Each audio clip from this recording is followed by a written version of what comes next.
John Cena began his professional wrestling career in 1999 under the ring name The Prototype, a half-human, half-machine persona designed to project confidence through mechanical arrogance. But beneath the surface, Cena was a 22-year-old newcomer trying to force a personality that didn't fully fit.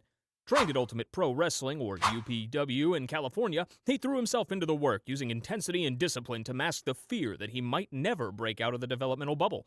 When he won the UPW Heavyweight Championship on April 27, 2000, it was validation, but didn't bring security. He knew he was still just one name in a crowd of hopefuls. In early 2001, Cena signed a developmental contract with the World Wrestling Federation and was assigned to Ohio Valley Wrestling, OVW. Surrounded by freak athletes like Brock Lesnar and Dave Bautista, Cena was no longer the biggest or most intimidating man in the room.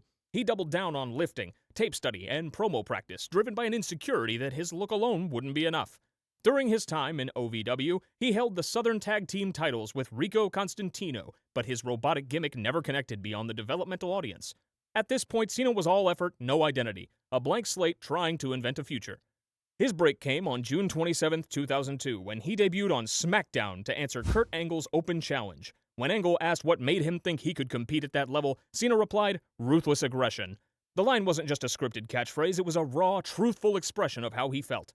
Cena was fighting for survival. Vince McMahon had challenged the roster to step up, and Cena, knowing he had no gimmick, no fanbase, and no storyline, swung for relevance. Slapping an Olympic gold medalist in the face wasn't just bold, it was desperate defiance.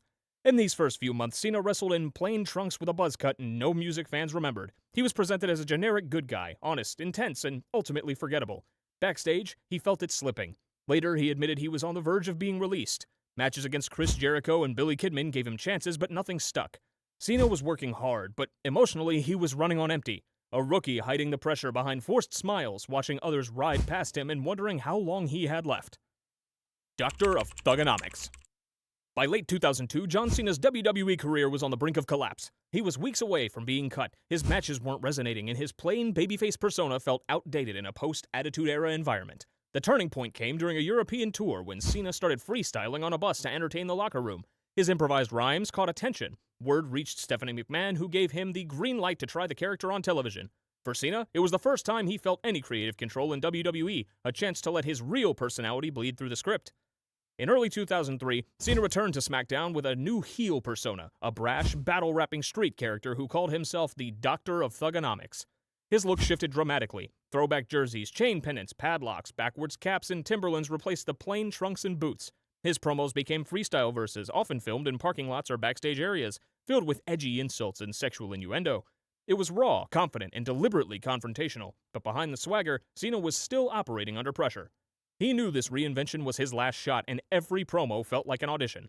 For Cena, this character tapped into something personal. He had always admired hip-hop culture and had spent much of his youth feeling like a misfit. A white kid from Massachusetts obsessed with lifting weights and rap music, often dismissed as a gimmick even before stepping into a ring. As the Doctor of Thuganomics, he turned that outsider status into a weapon. He wasn't pretending anymore. He was packaging his own insecurities and using humor as armor. He quickly found himself in feuds with high-profile names like Brock Lesnar and The Undertaker. One standout moment came during the Halloween 2003 episode of SmackDown when Cena dressed as Vanilla Ice and delivered a ruthless freestyle that left the crowd stunned. Another key match was against Undertaker at Vengeance 2003, where Cena held his own against a veteran in a high-stakes contest. These were turning points, proof that he could perform at a main event level. For the first time, fans weren't indifferent. Whether they booed or cheered, they responded. That reaction gave Cena validation, but backstage he was still cautious. WWE operated under strict broadcast standards, and Cena often pushed the line with his language. Every rhyme had to be carefully vetted, rewritten, and sometimes sanitized, adding pressure to a character that thrived on improvisation. He knew one misstep could kill the gimmick. At WrestleMania 20 in 2004, Cena defeated Big Show in the opening match to win the United States Championship, his first title in WWE. It was a public milestone, but personally, Cena saw it as a question mark. The character had caught fire, but he wasn't yet viewed as a future world champion. He could entertain, he could provoke, but he still hadn't proven that he could carry the company. Rise of Super Cena. By early 2005, WWE was preparing to crown a new face of the company. John Cena, now one of SmackDown's most popular stars, had shed much of the overt humor from his Thuganomics persona and transitioned into a more focused, heroic character. His raps became cleaner, his promos more direct. The chain and jerseys remained, but the tone had shifted from edgy rebellion to determined ambition. Cena was no longer trying to get noticed, he was preparing to take over. At WrestleMania 21 in April 2005, Cena defeated John Bradshaw Layfield to win the WWE Championship. It was his first world title, and the moment marked the official beginning of Cena's run as the company's top star. Shortly after the win, Cena was drafted to Raw, positioning him as the face of WWE's flagship brand. But mentally, Cena didn't feel like he had arrived. He later admitted that he felt the pressure immediately. Becoming the face of WWE meant working through injuries, delivering on every promo, and absorbing the weight of the company's public image. Every handshake, every media appearance, every crowd reaction now had consequences. He was no longer just a performer, he was a brand. Behind the scenes, WWE was entering a transitional period. The Rock was gone, Steve Austin was retired. Triple H was moving toward a part-time schedule. Cena's ascension wasn't just earned, it was necessary, and WWE threw everything behind him. He became the centerpiece of pay-per-views, the focal point of merchandise, and the image promoted to sponsors and networks. Cena responded with tireless work ethic. He rarely missed dates, performed injured, and embraced the responsibility. But internally, he was stretched thin. The schedule was unrelenting. The expectation to be perfect never faded. As the months passed, WWE repositioned Cena as a traditional, almost bulletproof babyface. He rarely lost. He overcame insurmountable odds. He cleanly defeated monsters like Umaga and outsmarted villains like Chris Jericho. This creative direction led to the rise of what fans began calling Super Cena, a term that reflected both admiration and growing backlash. Many in the audience began to reject his clean-cut image, especially older fans who preferred more nuanced or edgy characters. By 2006, boos were echoing through arenas whenever Cena entered. The fan base was split. Cena's feud with Edge in 2006 further amplified this tension. Edge played the anti-hero perfectly, mocking Cena, exposing his vulnerabilities, and winning over the rebellious segment of the crowd. In matches like their TLC bout at Unforgiven 2006, Cena took brutal punishment and showcased a willingness to suffer physically for the story. He wasn't afraid to bleed, to lose teeth, or to be thrown through tables. Emotionally, this period hardened Cena. He became aware that part of the audience didn't just dislike his career, they actively resented what he represented. He had to absorb it without retaliation, staying in character while tuning out the noise. By 2007, Cena had become the immovable pillar of WWE's brand. He held the WWE Championship for most of the year, defended it against veterans like Shawn Michaels and rising stars like Bobby Lashley, and headlined nearly every pay-per-view. But the grind was taking its toll. Cena pushed through injuries, worked an unsustainable travel schedule, and operated under constant scrutiny. The confidence was there, but emotionally, he was entering a phase of isolation, playing the hero on screen while managing the emotional weight of being constantly overexposed. Peak champion and fan backlash. By 2008, John Cena had become WWE's most visible and marketable figure. He had already won multiple world championships, headlined WrestleMania, and served as the company's primary spokesperson. But this period marked the height of both his dominance and the growing resistance from WWE's audience. Cena was still booked as an unshakable hero, overcoming obstacles, defeating larger opponents, and almost never losing cleanly. From a storyline perspective, he was everything WWE needed. But emotionally, Cena was starting to realize that a portion of the crowd had turned against him for good. In-ring, he remained highly effective. His moveset had become streamlined. Shoulder blocks, side slam, five-knuckle shuffle, attitude adjustment, STF. He delivered consistent, high-quality matches and regularly worked through injuries. At Royal Rumble 2008, Cena made a surprise return months ahead of schedule from a torn pectoral muscle and won the match, shocking fans and management alike. That recovery alone was seen as superhuman, but instead of universal praise, it further deepened the Super Cena label, reinforcing the perception that he was too protected to be relatable. In storyline, Cena's moral compass never shifted. He refused to cheat, he didn't betray allies, he stood for hustle, loyalty, and respect. But backstage, he was fully aware of how polarizing he'd become. Every arena was a battleground. Chants of "Let's go Cena" were met by equal force with "Cena sucks." In cities like Chicago, New York, and Philadelphia, boos would drown out his promos regardless of his alignment or opponent. Most notably at events like SummerSlam 2010, where Cena's victory over the Nexus was met with criticism from both fans and peers backstage. And this wasn't a short-term reaction, it became the norm. Cena, by his own account, didn't take it personally, but he admitted it stung. Not because he needed approval, but because he was doing everything WWE asked without shortcuts. His feuds with Batista, Randy Orton, and Triple H filled this period. These were marquee rivalries, but none softened the divide. At WrestleMania 26 in 2010, Cena defeated Batista in the main event, and yet large segments of the audience cheered for the villain. WWE leaned into it by making Cena the moral anchor of the roster, the one constant while others turned heel or took time off. But privately, Cena was under strain. His schedule was relentless, his creative freedom was limited, and the crowd reactions never stabilized. By the end of 2010, Cena was still on top, but the dynamic had shifted permanently. He was no longer simply a top babyface, he was a lightning rod. Every appearance drew sound, but not unity, and emotionally, he had stopped trying to win everyone back. He had accepted that his job wasn't to be universally loved, it was to remain standing, no matter the response. Nexus, CM Punk, and the Reality Era. In 2011, John Cena was still WWE's central figure, but the tone of the product and the world around it was shifting. The company had entered the PG era in name, but what followed was something deeper. Fans were becoming more aware of backstage politics, creative decisions, and the machinery behind professional wrestling. Cena's dominance, once accepted as standard, was now under constant public scrutiny. For the first time, he wasn't just a wrestler, he was a symbol of the system itself. Although the Nexus storyline began in 2010, the consequences, both creatively and emotionally, carried into the following year. A group of rookies from WWE's new reality-style show NXT debuted as a violent, anti-establishment faction, targeting Cena directly. The angle had potential to reshape the company's hierarchy, but at SummerSlam 2010, Cena overcame the entire group, defeating multiple members in a single match. That finish sparked backlash, not just from the fans, but from talent and producers backstage. Cena would later admit he should have lost that match, a rare moment of public reflection. Emotionally, it marked a turning point. Cena began to carry the weight of decisions that weren't always his to make. Then came the CM Punk storyline in 2011. A career-defining rivalry. Punk delivered the now infamous pipe bomb promo on Raw, calling out WWE's inner workings, naming Cena directly as the company's golden boy and presenting himself as the anti-Cena. Unlike previous opponents, Punk didn't attack Cena's character. He challenged his position. Their feud culminated at Money in the Bank 2011, where Punk defeated Cena in front of a rabid Chicago crowd. The match is now considered one of the greatest of the modern era, not just for its technical execution, but for what it represented. A rare moment where Cena was outshined, not just in performance, but in purpose. That loss didn't hurt Cena's status. He rebounded quickly and regained the WWE Championship later that year, but it revealed a new layer of vulnerability. Cena, who had been booed for being too perfect, too corporate, was now at the center of a product that was evolving faster than its creative direction. Fans demanded realism. They wanted flawed heroes, blurred lines, and characters who broke kayfabe. Cena had to adapt, without abandoning the values that defined him. In 2012 and 2013, Cena remained a fixture of the main event. He won the Royal Rumble, faced The Rock at back-to-back WrestleManias, and continued headlining pay-per-views. At WrestleMania 29 in 2013, Cena defeated The Rock to reclaim the WWE Championship at a match framed as personal redemption. But emotionally, this was a phase of tension. Cena knew the audience had changed. He saw that being consistent wasn't enough anymore.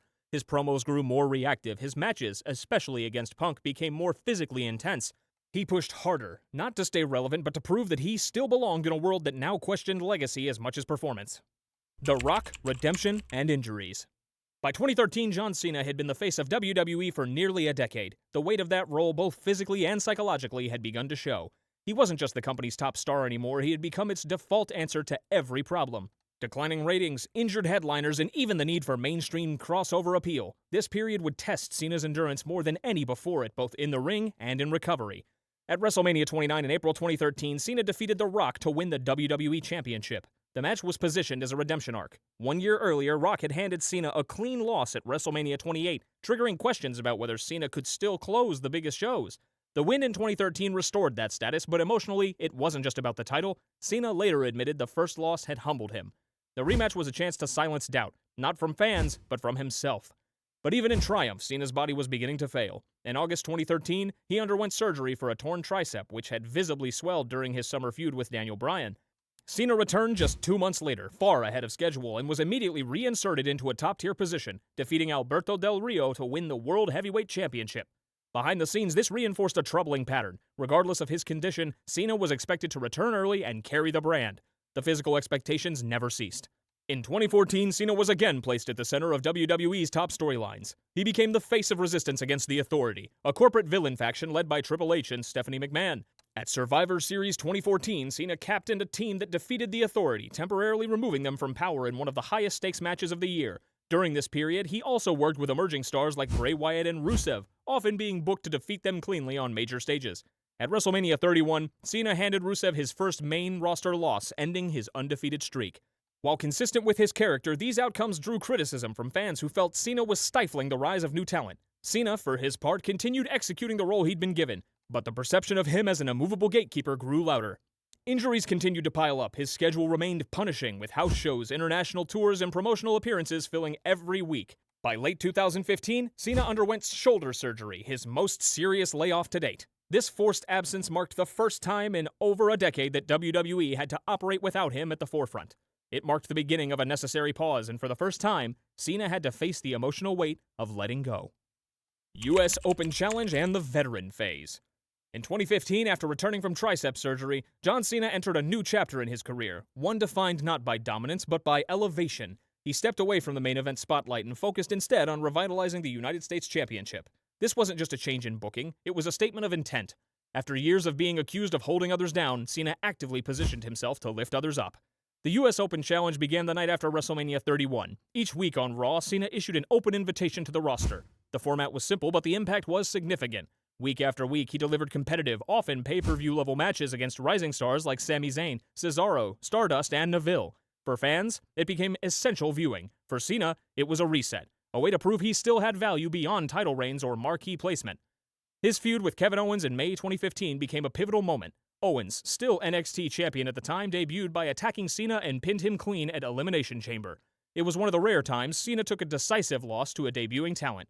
Rather than resist, he embraced the outcome. In the matches that followed, he elevated Owens through competitive performances and credibility. For Cena, the loss wasn't just part of the show, it was a conscious step back, a way of acknowledging that the next era had already arrived. During this phase, Cena's style evolved. He incorporated new moves like the springboard stunner and top rope leg drop and adjusted his pacing to match younger opponents. Backstage, he became more collaborative, often allowing his challengers greater creative input. These weren't superficial tweaks, they reflected a deeper awareness. Cena was reshaping his identity from centerpiece to mentor. In 2016, he took a brief hiatus to film American Grit, marking the beginning of a gradual crossover into mainstream entertainment. When he returned, he reignited WWE's top-tier storytelling with a series of matches against AJ Styles. Their SummerSlam 2016 encounter is considered one of Cena's best, not just for the physicality, but for what it symbolized. Styles defeated him clean, and Cena left his never-give-up armband in the ring. It was a quiet signal that the full-time grind was behind him. By early 2017, Cena tied Ric Flair's officially recognized world title record with his 16th championship win at the Royal Rumble. But the reign lasted just 2 weeks before he dropped the title in a multi-man Elimination Chamber match. That short run wasn't about reclaiming dominance, it was a legacy marker. Cena had entered a phase where winning wasn't essential. The legacy itself was already secured. Part-time years and legacy building. By mid-2017, John Cena's transition from full-time wrestler to part-time attraction was underway. While still appearing regularly on WWE programming, he was no longer working the full live event schedule, and his presence began to shift from weekly continuity to special occasions. Internally, WWE had started positioning newer stars at the forefront. Externally, Cena was deepening his commitments outside the ring, from acting in feature films to hosting TV shows. This phase wasn't a retirement, it was a recalibration.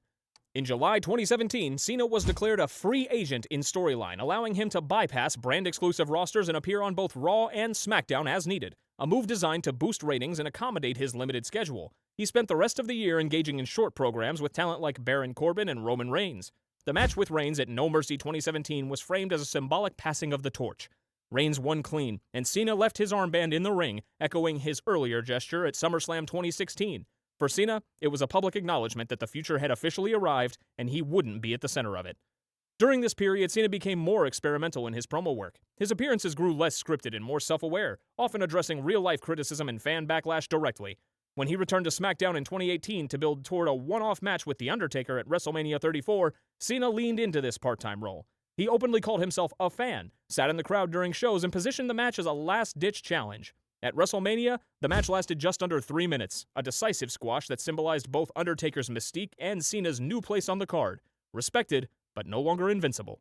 Outside the ring, Cena's visibility surged. He starred in films like Blockers and Bumblebee, began guest hosting TV shows, and signed endorsement deals that elevated his mainstream status beyond WWE. Backstage, his influence remained strong, but he had stopped competing for championships. Instead, his matches became event-specific, often short programs designed to showcase or test other talent. In 2020, Cena returned for a unique storyline leading into WrestleMania 36, a cinematic match against The Fiend, Bray Wyatt. Titled The Firefly Funhouse Match, it abandoned traditional wrestling structure in favor of a surreal psychological deconstruction of Cena's entire career. The match referenced his failures, character changes, and real-life criticisms. Cena approved the creative direction himself. It was less about winning or losing and more about confronting the legacy he had built. For viewers, it was one of the most introspective segments WWE had ever produced. For Cena, it was a controlled breakdown of his mythos, by his own hand. After years of defining WWE's direction, Cena had willingly allowed the company to dissect, parody, and ultimately move beyond him. And he accepted it. Surprise returns and final chapters. From 2021 onward, John Cena's role in WWE had fully shifted to event-based appearances. He wasn't part of weekly programming or long-term storylines. Instead, his returns were reserved for milestone moments, anniversary episodes, major pay-per-views, or symbolic passing of the torch matches. By this stage, Cena wasn't a pillar of WWE's present-day continuity. He had become its most visible link to the past. In July 2021, Cena returned to Money in the Bank to confront Universal Champion Roman Reigns, setting up a high-profile title match at SummerSlam. The storyline leaned into their shared history. Reigns had once been groomed as Cena's successor, but now stood as the undisputed top star. At SummerSlam, they met in the main event. Reigns retained the title clean. Cena didn't treat the loss as a setback. In post-match interviews, he emphasized that his return was meant to re-energize live crowds after the pandemic hiatus, not to reclaim gold. By choosing Roman, Cena acknowledged that the spotlight had shifted, not to a future star in waiting, but to someone who had already claimed it. His value now came from presence, not pursuit. In 2022, his appearances followed that same pattern. He returned for the 20th anniversary of his WWE debut, made select media appearances, and teamed with Kevin Owens in a tag match on SmackDown in December. These moments weren't angled as comebacks, they were acknowledgments. For Cena, each entrance was a tribute, a chance to offer a final memory to fans who had grown up with him. He treated every return as a farewell in miniature, knowing each one could be the last in a given city. At WrestleMania 39 in 2023, Cena opened the event in a brief United States Championship match against Austin Theory. He lost cleanly in under 11 minutes. There was no prolonged feud, no rematch, and no dramatic arc. It was a handoff, direct, efficient, and intentional. While some criticized the match's simplicity, Cena didn't. He understood what it meant. The moment belonged to Theory, and that was the point. Away from WWE, Cena's profile continued to grow. His lead role in Peacemaker, appearances in Fast X, and steady run of streaming content solidified his place in Hollywood. Yet even as his fame expanded, it was clear that his wrestling career had laid the foundation. The discipline, persona, and fan loyalty built in WWE were now fueling his success far beyond the ring. He remained deeply connected to the industry, visiting locker rooms, mentoring younger talent, and speaking openly about what the business meant to him. By 2024, Cena's in-ring career had reached a quiet twilight. The matches had become fewer, the spotlight dimmer, but the respect was intact. His legacy had been built over decades. What remained were gestures, a pop from the crowd, a nod to the past, and the quiet understanding that an era had truly passed. The legacy of John Cena. John Cena's legacy isn't defined by a single statistic, championship reign, or match. It's defined by duration, adaptability, and an unbroken sense of responsibility to the company, the fans, and the future.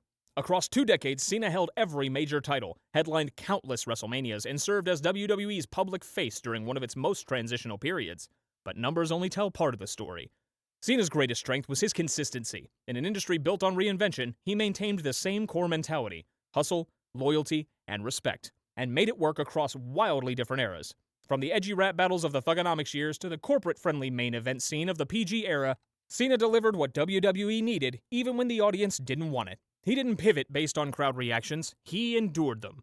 In every slot on the card, Cena performed like the show depended on it, and often it did. He returned from major injuries months ahead of schedule. He absorbed hostile arenas without breaking character. He didn't ask for time off unless surgery forced it.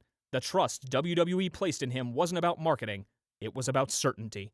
Even as he crossed into film and TV, Cena never distanced himself from wrestling. He treated WWE not as a launching pad, but as a foundation he still respected. He holds the record for the most Make-A-Wish requests granted, and his outreach wasn't part of a marketing campaign, it was personal.